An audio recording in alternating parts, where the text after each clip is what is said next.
Ladies and gentlemen, children of all ages, we are doing somewhat of a live stream, but I'm the only one that's not watching TV. We got my boy Audie, we got my boy Chris Hines, they got me, boy, CT, and we are the three not so wise men talking wrestling, and we are here with another podcast. Let's just get straight into it. CM Punk just lost in 4 minutes. How do y'all feel? I'm elated. I'm still sitting here confused. I am so fucking happy. They used injury. So I think that is one of the cop-outs. Unless, because we all know, word is that he is a little PO'd with Adam Hangnail Page and the rest of the Dork Order. Listen, he's a crybaby. Apparently, this has happened in WWE. So I'm seeing a pattern. I'm seeing a pattern. It looks like Eddie Kingston, MJF, and Adam Hangman Page was right. I just want to say that because somebody on this was saying that he didn't know what they was talking about. Now we starting to see what Hangman was talking about. I don't know. You know, one Hangman was talking, everybody was mainly confused. It's like, yo, you're rambling out the side of your mouth. But I guess it's all somewhat started because of Colt Cabana. If so, then Adam, sit down. Huh. Because let's be honest, as much as Colt Cabana was a part of the Dork Order, he wasn't doing anything. So for him to be now at ROH, I believe he has an executive position at ROH, which that's perfect for him. And yeah. But like the fact that Punk lost in 4 minutes and there was no MJF, I don't know what's happening. I don't. Either he's still injured. I was gonna come on here and be like, "Oh, this all the work." He just trying to get heel heat. He's definitely trying to get heel heat. Yeah. I mean, just like him calling out, "Hey, man, the reports talking about, he got an attitude in the backstage area, roster at heels and whatnot." But after tonight, I was, I think Tony was like, "We got to make an example out of you." I mean, okay, there's two things. One, I wouldn't put it past Tony to say, all right, this is what's going on. It's a work shoot. Huh? Work shoot. Yeah, it's a work shoot. Yeah, because it feel like when MJF and Wardlow. Yeah, no, exactly but what it felt like. What I was saying is that there was a compromise. He said that he wasn't going to lose the belt to Hangman. Either. Huh? I wasn't either. Hangman Page was a shitty champion. Like garbage. No, he wasn't. No. See, he had no direction. Like the world title, he didn't elevate it. That's why Jade Cargill is still the #1 champion, okay, in AEW. And shout out to Jade Cargill, the #1 champion, to be the first Black woman on the cover of a wrestling video game. Okay, go ahead. What you say? All right. Now, that wasn't his fault. Him not elevating it, because Jurassic Express didn't elevate it either. Like, it seems like all of their faces, because Thunder Rosa didn't elevate it. It's all of the ones with the attitudes. It seems like they have the most compelling story as champions. It's always for the faces. It has literally been the journey on AEW. Any face that won, it has been the journey on AEW. They threw it on Chris Jericho, and that set the tone. He was one of the most compelling heels. Like, he was the first AEW champion. And they made everything about him being the first AEW champion, him being the greatest AEW champion, him being the youngest AEW champion. Like, nigga, because right. Yeah, I guess that's funny. Yeah, that is hilarious. But when it came to all of the faces winning, it's hard for them to that's on them booking. It is. TK has had it set in motion, like page by page, or pun intended, of who he wanted to be world champion up until Adam Page. Right. So it's TK's fault that Adam Page can get over. But then it's also Adam Page's fault as well because, you are just a crybaby. Oh, my friends left me. I'm going to be depressed and drink. No, he was drinking before he got depressed, which gave the Young Bucks their whole heel turn. That was the whole storyline. They was, oh, you're an alcoholic and you're a jerk. Yeah, but you just jealous because y'all didn't win the tag champion. Like, that was the story. He didn't change anything. He's been the drunk for the longest. But what happened is there was no in the field, there was no compelling story that led up to anything else. You built Hangman, but you did not build around him. So when it was time for him to put up something, everybody knew he was going to win his. Like, every match that they made, nobody felt like Hangman was losing because everybody felt like it should have been MJF. MJF is the next one. Huh? Wasn't really wrestling any true contenders. There was no contenders though. Because oh my God, we're gonna focus so much on the Young Bucks and Kenny Omega. This is why TK in the stupid trios championship means absolutely nothing anymore. We'll get to that. But what I'm saying is, because TK didn't book around the champions, like, who are these going to be compelling people that we're going to think that we're going to lose? It's like when Jurassic Express, when they went up against everybody, it was like, all right, if it ain't the Young Bucks, if it ain't FTR, we already know that's what you're going to win. But it was up to Hangman to put on great matches because he was like, I'm not turning down any fights. If you want some, we could fight right now. That was his whole thing. We could fight right now. And they was like, no, we're going to save it for the ring. And then he had, who was his first title shot against? I think Dante Martin. No, it was Adam Cole, right? Danielson. That was Bryan Danielson. Bryan Danielson was his first one. Went into a draw, and they had another match. Yeah. They had two matches that were crazy. Adam Cole had a match that was crazy. Lance Archer even got a shot, and that match was crazy. He buckshot off the referee. Like, he had great matches in those. It's just that nothing is compelling. No story. Yeah. Right. And so that's what the big issue was. And CM Punk coming in and changing. He was that was a great story. And if he would have won that would have elevated everything for him. Yeah. Because it was the first one that everybody thought he could lose to. So that would have been that first run. And then that would have set the seed for CM Punk and MJF to win, and then it goes to Hangman. That would have been the story. But Cry to Mama Punk. I'm looking, hold on, time out. I'm looking at Adam Cole's Wikipedia thing. Mm-hmm. It looks like a mugshot. Yeah, it does. It does.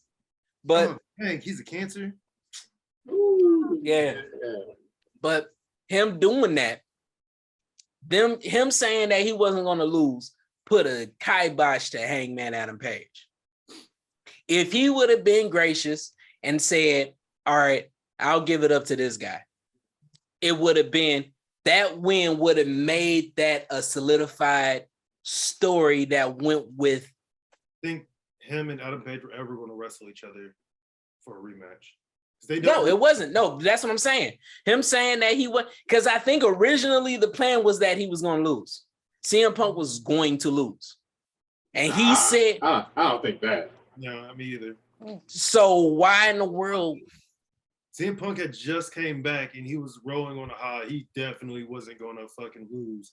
Hey, he was like 5-0. Okay. So why in the world, if that wasn't even a question, why in the world is CM Punk saying, I'm not losing to that man?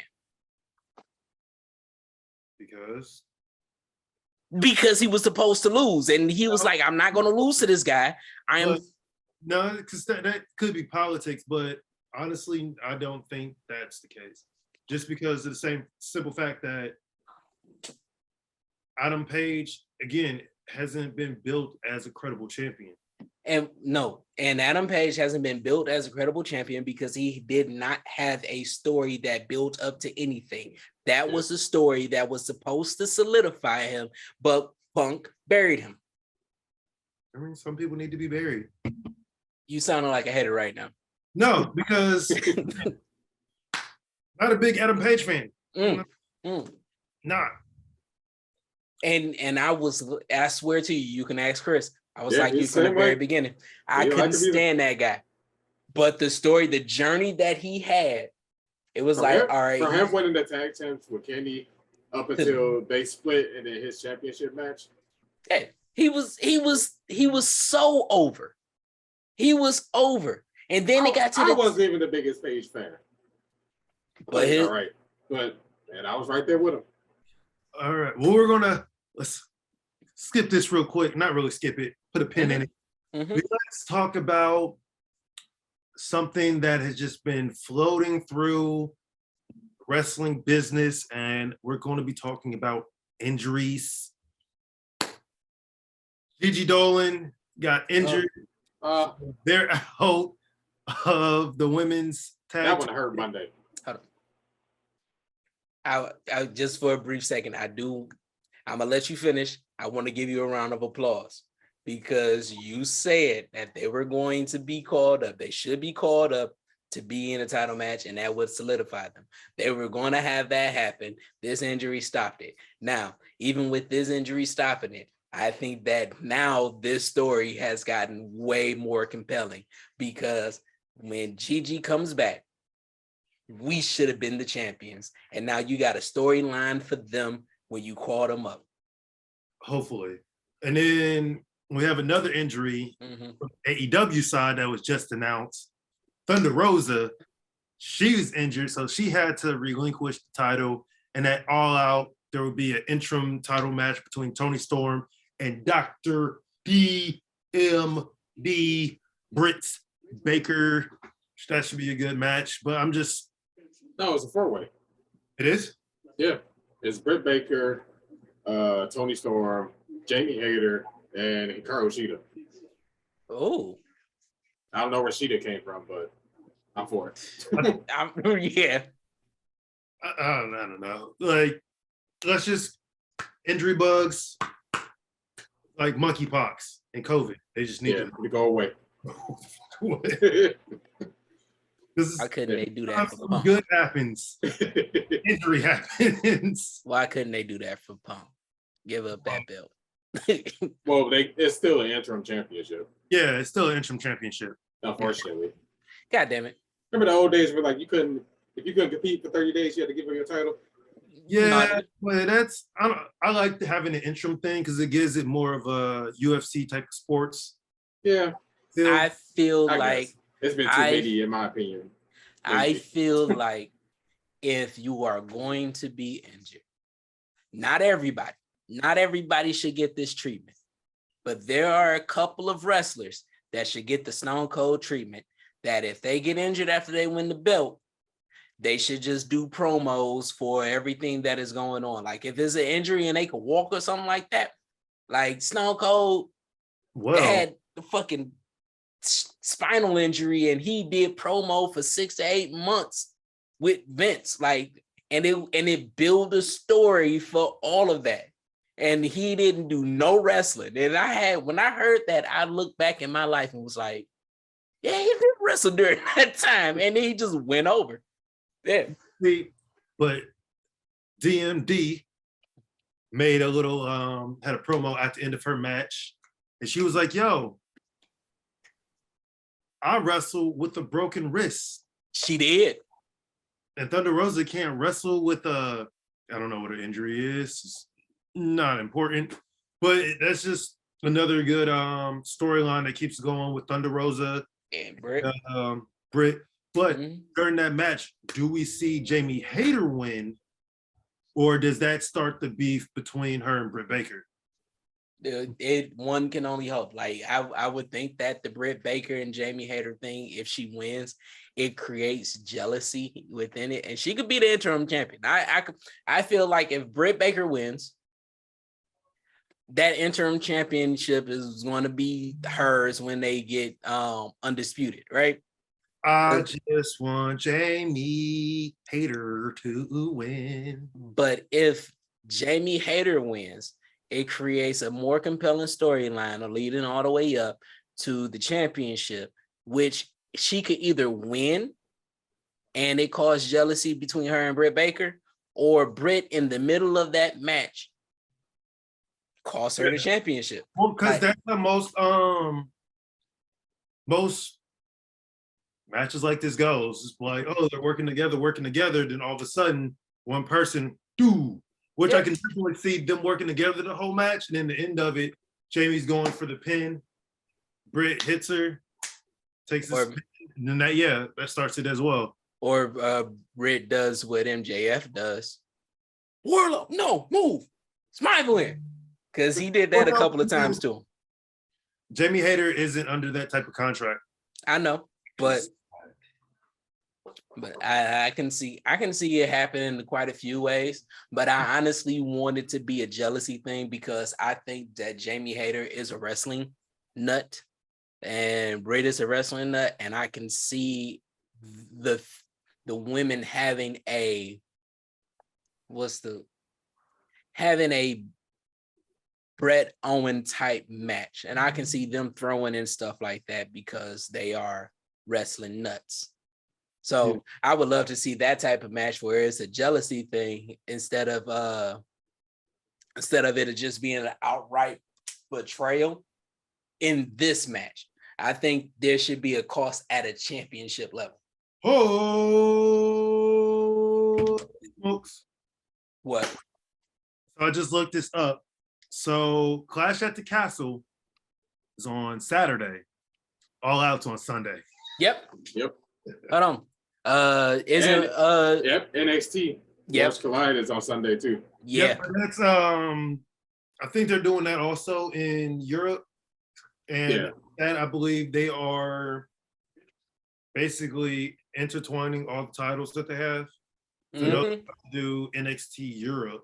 Yeah, ladies and gentlemen, we're going to be going here, there, and everywhere. And while you're at it and you're listening to us, don't be afraid to like, subscribe, leave a comment, and hit us up on all our social medias. I just want to hit us up in the middle of it. That's going to be a long-ass week. Thank God I have that day off. Both of those days. It's fucked up because I'm working on the weekend. Ooh. Well, luckily, dang. It should be on Clash of the Castle should be on about 10 o'clock in the morning your time. That's the time that I go in for work. Can't help you. I'm gonna try to listen to it while I'm on the road. So. I will probably I'm gonna try to watch it, but I know I'm gonna be asleep during it. Like, because I just sleep at 1 o'clock in the afternoon. My son's birthday that Friday, so we're gonna do everything then. The weekend. Leave me alone, son. Tell me about the draft and what they've said, because we had it in the group chat, not too keen what it all was. But if you saying this after Survivor Series, I might just do a cartwheel. Oh, it's definitely after Survivor Series. They are moving it. They took some, do their cartwheel. Gotta move some stuff. Yeah. So while you're doing the cartwheel, So what happened is that because the draft should be happening soon. If they found it out, what was supposed to happen is that in September, the draft normally happens. Yeah. So September, October, shit. And so, when they do their draft, they normally book a lot of wrestlers to do promo events or wrestling or book for a match. But they took a few people off of the card last SmackDown, and they're saying that they're still intending on not pushing too many people on screen yet. What happened is that it's from, I heard it on World Culture. They gave the source to Fightful. What happened is that there was a conversation where there's no intent on the draft being this September. And did they, I don't know, listen to our podcast when we went into length about how stupid Survivor Series is with the draft right in front of Survivor Series? Because if not, they go ahead and just go back and listen a few years. Yeah. And yeah, last year, because we are near our 1 year anniversary. But November 1st, we don't have 11 up. But yeah, so what happened is that there was talks and they was wondering what was going on. They said there's no intention on having the draft happen in September, and in fact they are planning to move it to April. They want to hold it. The thought is to hold it until after WrestleMania, which that's for the longest time that's what they would potentially do. Like it'll be around like the summertime when they would have to draft. And I'm like, okay. Yeah. I think it should be like right before New Year's. I would say after WrestleMania. I would like for it to be after WrestleMania, because when Survivor Series and then you have Royal Rumble pretty much starting the road to WrestleMania and everything. And so your pay-per-view. That's why I wanted before the Royal Rumble. Mm-hmm.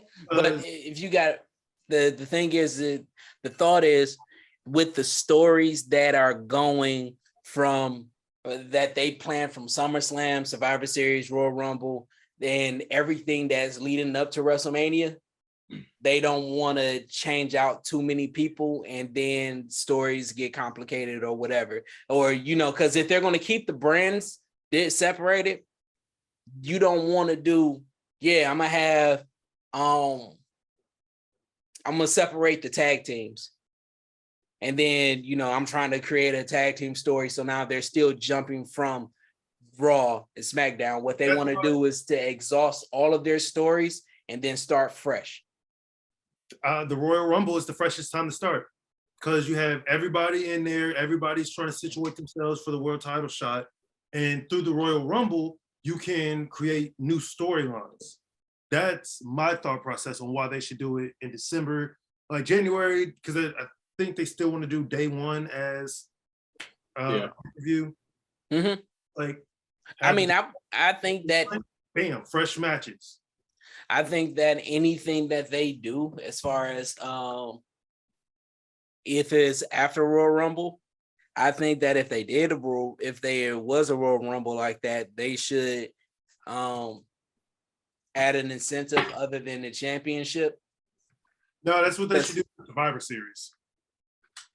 It could be Survivor Series, it could be Royal Rumble, but I was talking about adding an incentive as far as draft goes and draft pick, allow the last 3 wrestlers in the ring to pick what brand they want to stay on. Wink, wink, because they're not really picking the brand. They're just gonna they're gonna put them someplace. But I think that they can do it throughout the year. Hey, the winners of Survivor Series get to pick. The winner of Survivor Series, based off the brand, gets to decide who goes first in the draft. The last 3 people are the untouchables. They are the ones that can pick where they want to go. And then you can build up that whole storyline towards that. Survivor Series needs to be in line with, I guess if the draft would be there. But I would say the Survivor Series would have everything with the Royal Rumble. So the winning, no matter who's on what side of it, the winning team from SmackDown or Raw, that team, if Raw wins, Raw is like the number 30 spot. SmackDown loses, they're the number 1 spot, and vice versa like that. Yeah. Yeah. And it could play out like that. Like if they can do Royal Rumble positions, they can do draft positions. Who gets to pick number 1, number 2? And then, I mean, honestly, what they could do, depending on, because Triple H still loves NXT. He can throw Survivor Series in there somewhere. I mean, he could throw NXT people in there somewhere, like well, not NXT people, but the NXT brand, and do, instead of doing a 6-man tag or whatever it is, they can do a 9-man. And the winner of that can be number 1, then number 2, and then number 3. That, like, they can add all of that and stop letting there's a lot of ways to go about it. When it works, if they would bring NXT into like Survivor Series, I would want it in it like NXT roster versus the main roster. Yeah. 5 people, it doesn't matter if they're from SmackDown or Raw, and then with NXT UK now being entwined with NXT, just pick 5 people from there, like 5 people who they believe are good enough to get called up. By the way, shout out to our boy, I forgot his name, from NXT, who's about to get called up with the boys. Oh, Santos Escobar. Yes, Santos Escobar. About to be on SmackDown. Woo! He on NXT, he pulled up after they had lost the match. He's like, "Yo, you thought I was leaving alone?" Gargano Del Fantasma on SmackDown. Or Dominic just joins that group. Yeah, we still talking about Dominic Mysterio. I know he getting carried around by Rhea Ripley right now. Yo, yeah, bastard. But yeah, we also found out that, because again, like I said, everybody, we're going everywhere. The Motor City Machine Guns are tagging with Jay Lethal, face FTR, Wardlow. I'm so here for it because Motor City Machine Guns is a group. All right. Yes, sir. It don't matter what hand it is, as long as 3-1-3. Let's go. You'd be surprised. There are a lot of wrestlers from Detroit and Minneapolis. Yeah. I mean, we honestly, like I said, there's the Midwest is like a wrestling mecca, as far as, not like, I know Oklahoma and Atlanta and all that, but Michigan, Wisconsin, Ohio, there's a lot of people that were diehard fans, because especially during the winter, there wasn't nothing you could do but watch wrestling. So yeah, it was just so I'm proud. I'm happy. Like I get to see them live. Yeah, I get to actually watch them. So I'm excited about that. It's my favorite tag team in TNA. Okay. So the Pinnacle is back together. That is crazy. Like, pretty much. And then I don't even know where to go next, because I'm looking at stuff and. Man, all right. While you decide, somebody walked up to me and said, "Will Ospreay is not a good wrestler," I'll just smack him in the face. It ain't no way. No, he's an amazing wrestler. Amazing. Man, if you were watching this trios match, oh my God, ain't no way. Him and Ray Phoenix, just like the first 30 seconds, didn't make no sense. Oh, well, okay. I know where we should go. A certain somebody debuted on Monday Night Raw. Happy week for Chris. And came back with the old theme of Rebel. Okay, goosebumps. Which I don't think the crowd was that. Man, it took him a minute. Yeah. Because it came out of nowhere. The fact is, no one knew. Not even people in the production truck actually knew. And they was like, just play Rebel Heart. Let's see what happens. Which, I mean, I think it was great the way he came out, and then the way he super kicked Theory. Oh, yeah.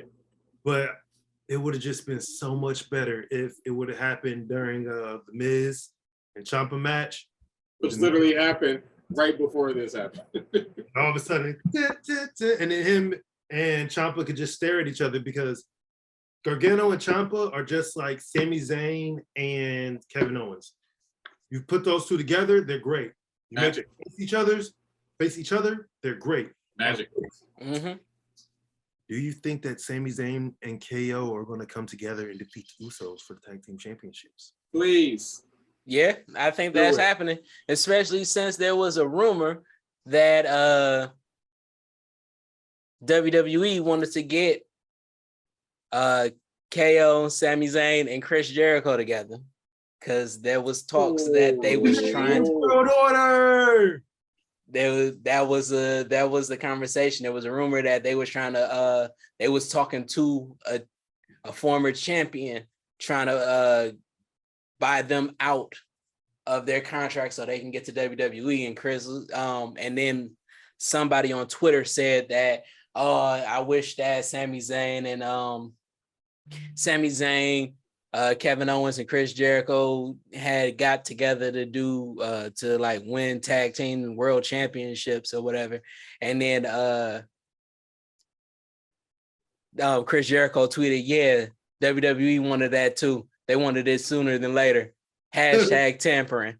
No, he's trolling. There's no way. There's no way. I don't know. He's trolling. I don't know because Chris Jericho still has relationships over there. And and Chris Jericho can do pretty much anything that he wants. So apparently it was this big talent meeting at AEW this afternoon. And one of the Bucks, I forgot her name. His wife had emailed Nick Khan, said stop contacting my talent. Yeah. Let me find the tweet. It's from for sure it was Fight Forver. But they said that one of the VPs at All Elite Wrestling emailed Nick Khan telling him stop tampering with her talent. Ooh, question. Would this feed into my conspiracy? Hold on. I'll talk about my conspiracy in a second. We'll be right back. Oh! Yes! Kip and Pac. And it's not him. Oh my God. Oh my God. He got him. Let's go. All right, we'll be back to figure out what just happened. After this, insert, you guys is coming together and giving us some ads, and we will put your ads right here. Yeah, he like a damn bomb villain. Yes. Oh my God. Kip is back, baby. Okay, now you back on. You still? Yeah, I know. I'm moving slow as hell. Yep. Oh, yeah. All right. Man, moving screenshots. Right, I know, right? See? Okay, going back to his whole conspiracy theory thing. I see it more of them just trying to poach talent, not them actually going to work together. Well, my thing was, and what I was trying to say was, Triple H is one of the people that have been trying to bridge the gap between pro, indie, and everything in between. He was one of the big names to actually make an appearance at a different at an indie wrestling event a couple years back. He's been one that was trying to create his own wrestling brand. Wanted to create his own wrestling brand at one point. It was just at that moment it probably wasn't really in the cards for him. But I've seen him literally try to bridge the gap. I mean, shit, honestly, if you want to talk about him trying to get into other promotions, I think that has been something that he wanted to do back in the WCW, WWE days. Him going into with the Hummer to WCW, standing outside of the doors. Hey, Eric Bischoff, we just want to talk. I think that it was great promo, and I think that he saw that back then how much talk it got them, how much viewership it got them. I mean, how many times have we hopped off when we saw that didn't we jump back and forth trying to see if they even mentioned it? Like it was a legend. Say that again. So I believe so. Yeah. So, but I think that was something that Triple H saw back in the 90s. So I wouldn't put it past him. I still believe that if he wants to be competitive, then no, it's not going to happen. He will probably go through and try to poach a few people and all of that. But I don't think that it's not too far fetched, especially now more than ever. But yeah. Man. I was listening to this song that they're playing outside. Mm-hmm. God, I don't even know what to talk about anymore. Oh no, we what was it? Dang, there was something else that happened. Ooh, excuse me. What happened? Shoot, I'm gonna have to edit this part out. It's too much going on. Yeah, it is. My mind is fried. Hold on, I'll pull something out. And if you remember what you were saying. Oh no, I have nothing really. They will talk about the AEW game. Yes. AEW has a actual gameplay of Fight Forever. I've seen it. It reminds me a tad bit of shit, I forget what game.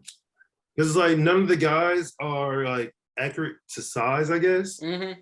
Yeah, I'm fine with that. It gives it an actual video game type of look. Mm-hmm. Yeah, like an arcade feel. Yeah. So it's like I'm fine with that. And then I think it was Adam Cole and Omega. Mm-hmm. Yeah. That they showed. And I was like, I'm cool with that. The only thing I'm not necessarily, whatever about is the side games. Oh, like, yeah. I mean, this is goofy stuff to use to be in those wrestling games. Yeah. Give me the No Mercy. Give me a SmackDown Here Comes the Pain. SmackDown Here Comes the Pain is by far the best SmackDown versus Raw versus whatever game ever. Yeah. Ever. Yeah. No Mercy was awesome. But my favorite brand was the WCW versus NWO, which this reminds me of. What is it? It was WCW versus NWO, Revenge, which is a little bit different than this. This is more like World Tour. Yeah. Yeah. And I got excited about that because that was my joint. I was like, oh yeah, I'm definitely playing this when I get a chance. Oh yeah. I'm not much of a wrestling game guy anymore. I like my one-player games where I can just sit, chill, and not worry about anything. Horizon Zero Dawn. That's where it's at. That's a good game. I've been playing it for the last 2 weeks nonstop, and it's finally gotten me back into video games. That's cool. I still got the PS4, so I got a PS4. I'm not getting a PS5 for a long time. It's too expensive. Yeah, I even thought about getting an Xbox. Yeah, I know. Don't give me that. I had a weak moment. It was a weak moment. WWE pulled a AEW when it came to Gargano coming back? Yeah. Because they never necessarily said anything, but they had little subtle hints throughout like the last few Raws. Yeah. Because like they was even in Cleveland like 2 weeks ago. Yep. Yeah. Which they're in Cleveland now. Well, AEW's in Cleveland now. Yeah, Triple H like, yeah, let them think. I still see people on earlier today talking about, Johnny Gargano showed up at AEW tonight. Did they not watch Raw? We did have Edge say that he wanted to retire. Oh yeah, in Toronto next 2023. Yeah. In Toronto. How do y'all feel about Edge retiring, and who do you think his last opponent should be? Cena. I could think about else. I mean, he'll fight. He could fight Christian. That's what I was thinking too. It's like, oh, Christian comes out. Yeah. I mean, because they've been making hints towards that. Like, they are literally trying to like hint at stuff. Like, the old Edge is coming back. Like, that was the old Edge at SummerSlam. That was the "you think you know me" Edge. And that was crazy to me. Because she has a concussion. Sorry. Oh, Thunder? No, Gigi. Oh, Gigi? Oh, okay. Well, prayers to her. Get better. Am I so attracted to redheads? It's crazy. It's all right. It's all right. I don't have a soul to give because every redhead's taking a piece of my soul. So I mean, there's nothing to give. Yeah, they do that. At that point, you just gotta give it up. Yeah. I mean, yeah, like, and they're redheads. Like, there's not too much to don't even think about it. Yeah. Man, it's somewhat been a slow week in wrestling. There's really nothing to talk about. Yeah, the only thing people talking about was tonight. Yeah. And we see how that all ended in 4 minutes. Mm-hmm. Like, I'm glad I got my food before then. Whatever. I got Kip Sabian back, and he's in a story. He ain't just come in to just be like, "Hey, I'm back, guys." He came in with a story. Man, he looked like a proper Brown villain. I like it. Yeah. It's amazing. Yeah, good. Now bring us Brian Cage. Right. Then bring his ass back. But yeah, no, I'm thinking that think Tony listens to us. Cause because honestly, that has been in the works for a few months now. Yeah. I hopped on Kip Sabian's Twitch stream one time, and he was like, "I got some great news. The doctor saying that he was back and better than ever. He through his rehab, he had to finish his rehab and make sure everything was cool. He went into talking about all the injuries that he had, so he definitely had to sit down. And it was like, it's been understated, but it's been showing because Penelope Ford came back. Yep. So it was like, shoot, yeah, I know if she's back, I know he's coming back soon. And the way they brought him back has been amazing, and he is a heel, so I feel really good about this. Yes. I feel really good about this, and he's having a match he's going to have a story with Pac, and that is amazing. So yeah, I'm being another thing with this trios title tournament that's going on is next week, the House of Black versus the Dark Order. Come on, House of Black. For some reason, the Dark Order has a mystery partner. It's going to be Adam Page. Yeah. Which I think it is going to be the Dark Order versus Kenny Omega and the Bucks, because I see Miro coming out and doing something to mess the House of Black up. Yeah. Oh, hey, your thing's not lagging anymore. Yeah, I noticed that. I was like, yeah, I wasn't gonna say nothing. But yeah, no, I think that yeah. But no, I also think the ravishing Russian CJ Perry. Oh yeah. They keep making hits about her. Julie Hart keep touching Miro. You don't like that. Mm-hmm. Yeah. Yo, no, she's definitely coming. She's definitely coming. I think I seen something on Twitter. I can't remember it, and my battery's about to die, so I'm not about to go check it like that. But yeah, she's definitely coming, and it's going to be exciting because now it gives Miro, it builds a story to Miro that is going to be, I would say, is amazing because he's not in a stable with anybody. Right. And the person that he is going against is definitely going to have to be a one-on-one with Malachi and Miro, and I think that will be a great fucking match. I think that the only thing that I can really see if it was a tag is going to be an intergender tag match, because I think they've been hinting at that for a minute too. They slow roll it You see glimpses of, you saw Chris and Orange Cassidy versus Adam Cole and Brett. I think there was one more that happened. I can't remember. Sammy and Tate versus Dante and Sky Blue. Yep. And on Rampage, it's Ortiz and Ruby Soho versus Sammy and Tate. Yeah. So I think that they're building up to that. Yeah. I just hope that the timing is good, because if you're going to start doing this, eventually what's going to happen is that Jay gonna have to get in there and knock some heads. Jay will knock some heads. Don't bring any titles. Yeah, no titles. No intergender titles. They got too many titles as it is. Like, for real. They got too many bad titles.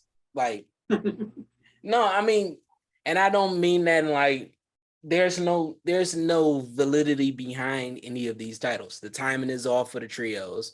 The East Atlantic title that has only been done overseas. Yeah. We don't see it. I don't. There's like no real validity there, and only way like the trio titles, it can be redeemed, but we got to see who wins first. Yeah. Because trios championships. What about the tag team championships? Come on, Swerve and Our Glory. Yeah, they wrestle a private party, but yo, come on, TK, what are you doing? Yeah, they have to come out there and save the Acclaimed tonight. They did. Yep. Who? Swerve and Our Glory. Yeah. Oh. So now we're getting them at the pay-per-view. Yeah. The Acclaimed was like, we'll need your hand out. We're gonna take it. Right. And that, but see, all right.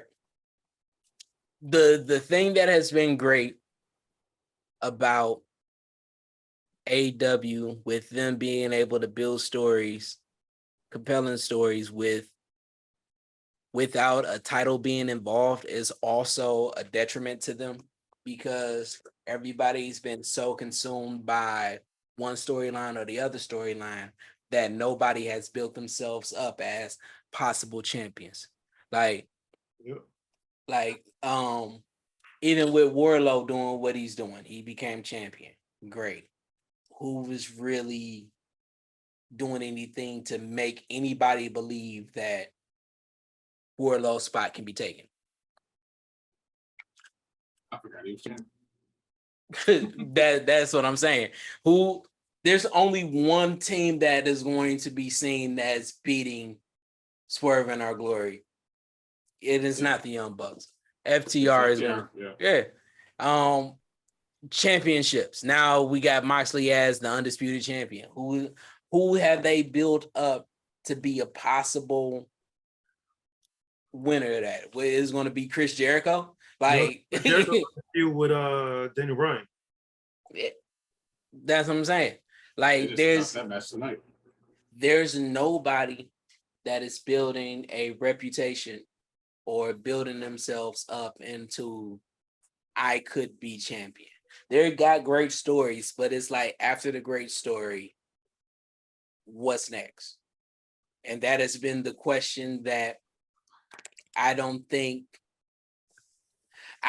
that Tony, as a fan, he plans it and he wants to see it all the way through. And because he sees it all the way through, he's not planning ahead. And so it's like, what's next? All right, now what can we do? I think that even let's say CM Punk didn't beat. All right, CM Punk didn't beat Adam Page. CM Punk not beating Adam Page would have made it more compelling. It would have possibly drew some heat for either one. Like, if CM Punk went out as the villain, it would have built Hangman up. Chicago or no? I don't think he did. Yeah, I don't know. But with that, it's like, if that would have happened, it would have changed the trajectory of, all right, now CM Punk has solidified his run as his face, who's going to be the heel to beat him. But it didn't happen that way. So now it's like, all right, CM Punk is champion. What's next? Oh, now he's injured. I can't even do nothing right now. We're going to put it on Moxley. Moxley is going to win. And then what's next? Like that is really all of the issues that he's having. It's like, all right, this happens. So what's going to happen after this? Because you didn't build anybody else up. You don't have Ethan Page going on a run. So when this happens, he can say, enough of this. I'm tired. I've been beating all these people. I don't have a championship run. What the fuck is going on? He don't have that. He don't have a lot of his people that would be single stars are in tag tag contention, or they're in this trio thing right now. So it's the number one contender is Hangman Page. Number 2 is Powerhouse Hobbs. 3 is Chris Jericho. 4 is Garcia. 5 is Lethal. Okay. And then now, for the championships, FTR is 1, Young Bucks is 2, Dark Order is 3, The Acclaimed is 4, and the Best Friends are 5. Now let's go back to the championship. Let's go to the main title spot. Adam Page is number 2. Everybody behind them is involved in the story. Yeah. Now Page ain't doing nothing. But then what they have is the men's championship. They have Moxley, Pac, and Wardlow. So it's like, yo, what do you do? Because no, sorry, I gotta head out. Click down a little bit. All right, we'll finish up. Sure. Yeah, but that's what I'm really saying. Like, is all right. You got 3 big guys, 3 amazing guys, whether personality or wrestling, right at the top. You got Adam Page in the middle, right? Mm-hmm. And then everybody else that would be in contention is in the story. Yep. So you can't even say, all right, Adam Page is doing nothing. Let him move. We're not going to do a story with him just yet. Let him move. Who can we move up there?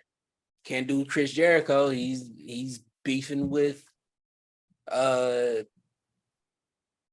mean, you kind of can. I mean, but he just had his title shot. Yeah. So he's moved down on the card. Jay Lethal is in the story. I mean, everybody's in the story. So there's nothing that they are pigeonholed to what made them great. Yeah.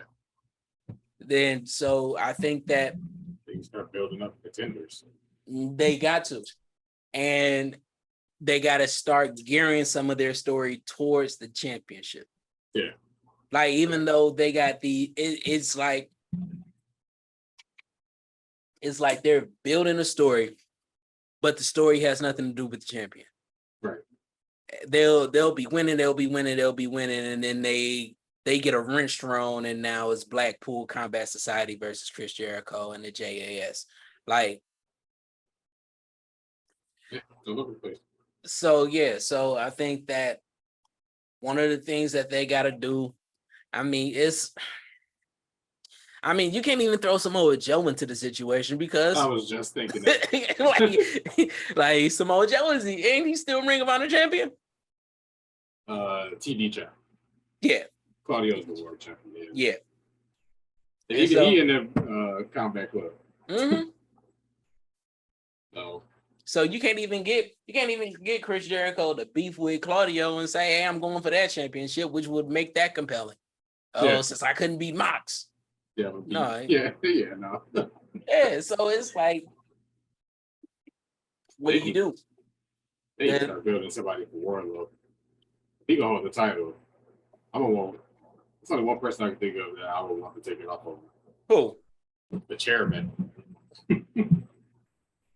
That's a story right there. Yeah. That is definitely a story.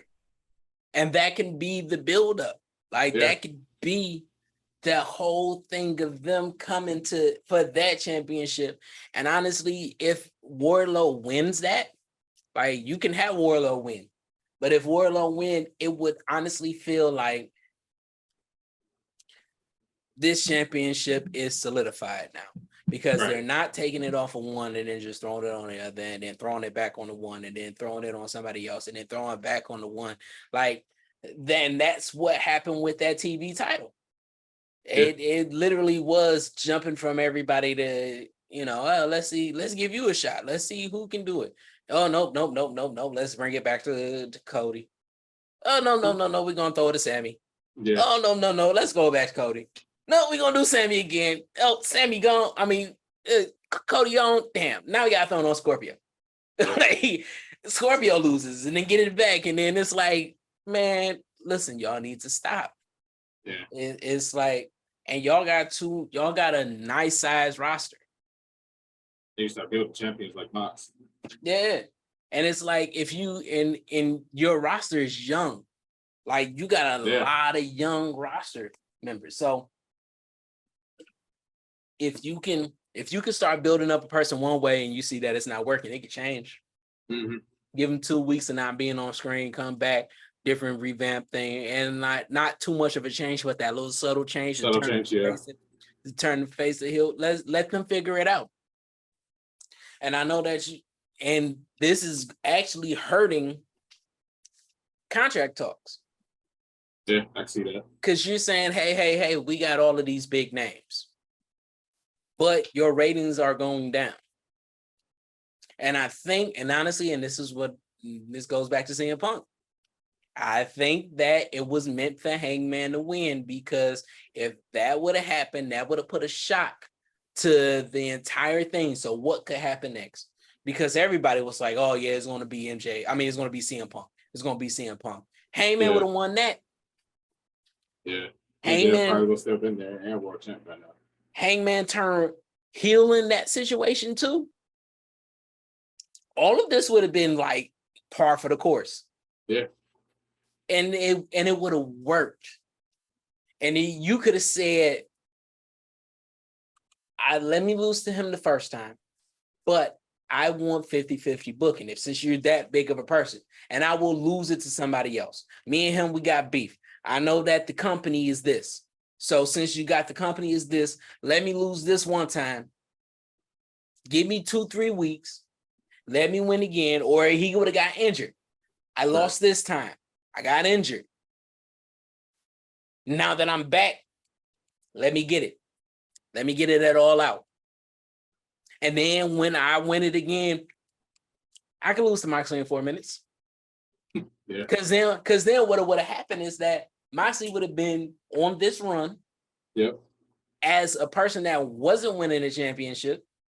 And he would have been, hey, I'm the number one contender because all of these wins count as that. And he would have beat Moxley. He would have beat Punk in 4 minutes. And then that would have been like, oh shit, Moxley on the tear. This is crazy. Who gonna beat him? Right. And that could have started up a MJF story with Mox. Because Mox, you didn't beat me. You had to cheat to win. You had to use an illegal move to beat me. Yeah, but that brings it all back, and that would have just made it perfect. So, but yeah, it makes sense. I would have did it that way. Mm-hmm. I don't know. And viewership would be up. Yeah, egos flaring and whatnot. Mm-hmm. And if y'all would have seen that, if that story still didn't put Hangman over, right, it would have been all right. So he's definitely going to lose to Mox. There's no about it. He's a great champion. He put on great matches, but he's not a draw. So let me do this. And that would have just made it crazy. Viewership would have been up because I don't know if he noticed this, but even when CM Punk was even when Hangman wasn't in compelling stories, his matches were still drawing. Yeah. Because he put on great matches. I think that now that ego has gotten in the way, hopefully this is a work shoot, because I don't want my kayfabe hate for CM Punk to be actual real hate for trying to bury Hangman. Because I'm sorry. Let me change the subject real quick. What the fuck is going on with Jurassic Express? Because I missed Dynamite tonight. I think Jungle Boy was even on the show. I know Christian had a promo when that was after the Punk and Mox match. Oh, I was still sitting there in shock. I don't know what he said.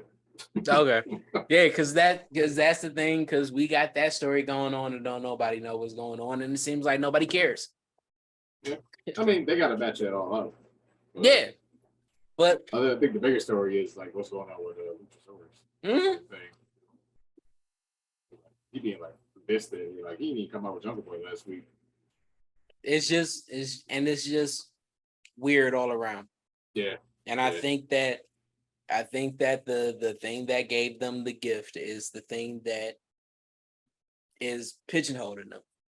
Yeah. And I just wanted to change. And don't get me wrong, I like what we said last week, I believe.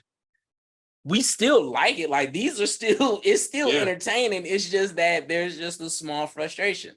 Like part of the draw for the AEW fans was the fact that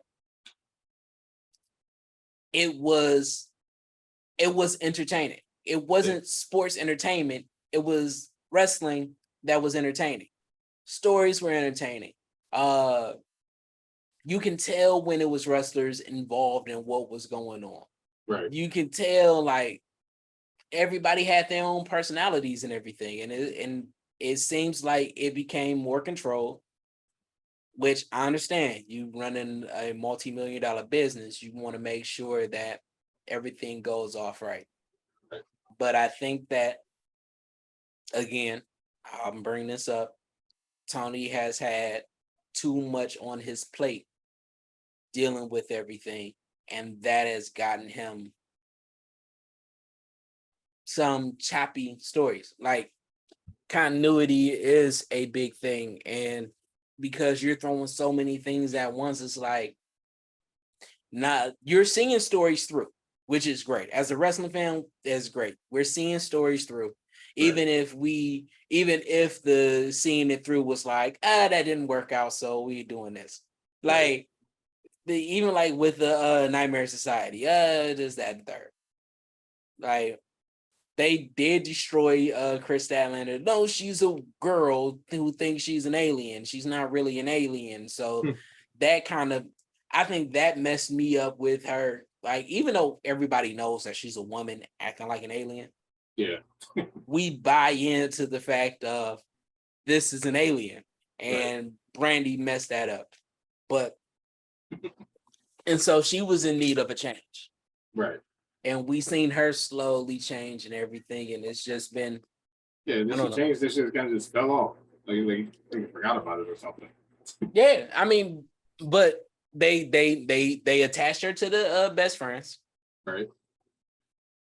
And when you attach somebody to a group like that has been so established, it's kind of, you kind of get thrown into the back, right?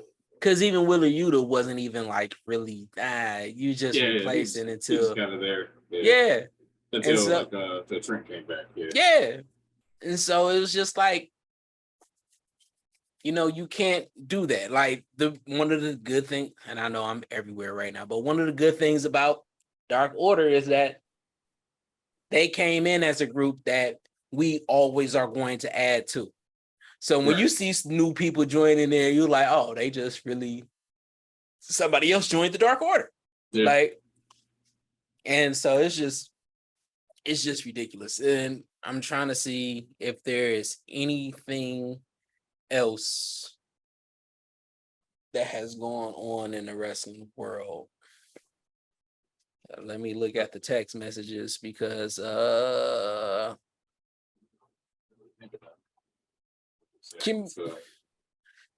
has nothing to do with wrestling, but 6 seasons and a movie finally happened. Community, boy. I'm really happy. I'm really happy about that. Yeah, me and my sister love that show. You're not the only one. Oh, Good Brothers are done with Impact. Oh yeah. And, you know what else I heard about Impact? Tennille Dashwood. She didn't re-sign with Impact. So she might come back to WWE. That's the rumor anyway. I think that the Good Brothers are going to go to WWE too. Oh, put up with AJ? They finally. Oh, I didn't even think of that. I was like, man, they gonna show up in AEW again. Nope. Get them coming out Ric Flair's robe and whatnot. I had time for that. But yeah, no, and Double J left. Oh, that's right. WWE. Jeff Jarrett left.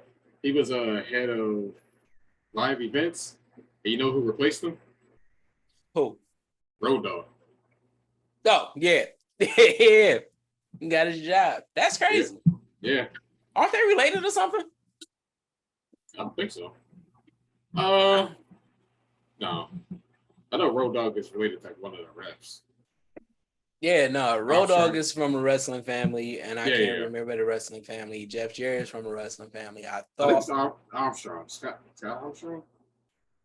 I'm gonna have to check. I'm gonna have to check it out. But we didn't plan for this, so we just having a good time tonight. But yeah, anything else happen on AEW? Because I missed the first hour altogether. We got Bryan Danielson and Chris Jericho. They went at it. Dan Garcia's still in the middle, so they probably do a custody battle around. Man, they need to make a custody battle official because it gotta happen. Somewhere. Yeah, it has to happen. And don't let it get too late where it turns into the trio title. We need to have for the custody of somebody. Like, I want to see Tony in the match. Giovanni in a match with Adam Cole for the custody of Britt Baker. Yeah. That would make it all like if it became that fun again, because I believe that it would, if wrestlers had that, they would have definitely made Tony in a match. They would have put Tony in a match. But and then what the fuck is wait? And I'm just thinking, because I'm thinking about old people wrestling. Dustin. Oh yeah. What Dustin and Claudia, y'all on Rampage on Friday. That should be interesting. Dustin still go. I remember he had that match with CM Punk. Yeah. A couple of months ago. I wonder what goes on what conversations do Dustin and Cody have? What do they have? Because I know he's proud of Cody right now. Like, Cody is fish grease hot. Yeah. But he looking at him like, man, this over here is crazy. We need you back. We need you back because this is just becoming ridiculous. Yeah. But that he'll be back. Yeah. Yeah. And now with the new contract, he can go for the AEW title. Yeah. It's all the cheapest system. I'm with it. Yeah. All right. Well, that's it for another episode of the Three Not So Wise Man. Let's keep it quick. Nobody told you that they love you. We love you. We think that you're awesome. You can do it. You can get through it. Everything is just temporary. Trust me, I'm going through my little moment. It's temporary. Victory's on the other side. So, till next time. Love y'all. Peace out. Peace.